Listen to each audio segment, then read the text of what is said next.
Messi পাশে থাকলে শুধু ফুটবল নয়, ভোটের মাঠেও জেতা যায়। তাহলে কি ফুটবল মাঠের মাফিয়া মেসি থেকে এবার আর্জেন্টাইন অধিনায়ক হয়ে উঠলেন রাজনীতির অঙ্গনের নয়া মাফিয়া? মূল ঘটনা জানার পর আপনিও বলবেন এটাই। কারণ পশ্চিমবঙ্গে নরেন্দ্র মোদীর দল বিজেপির জয়ের পেছনে নাকি মূল কলকাঠি নেড়েছেন লিওনেল মেসি। 8 বারের ব্যালন ডি'র জয়ী এই ফুটবলারের কারণেই পশ্চিমবঙ্গে মুখ্যমন্ত্রী এখন শুভেন্দু হেরে গিয়েছেন মমতা বন্দ্যোপাধ্যায়।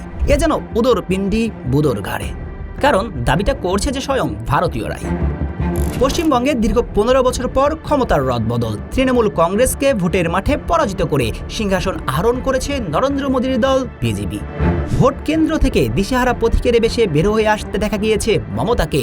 আর তৃণমূল কংগ্রেসের এই হারের দায় মেসির ঘাড়ে চাপিয়ে দিচ্ছে ওপার বাংলার মমতা ব্যানার্জির সমর্থকরা।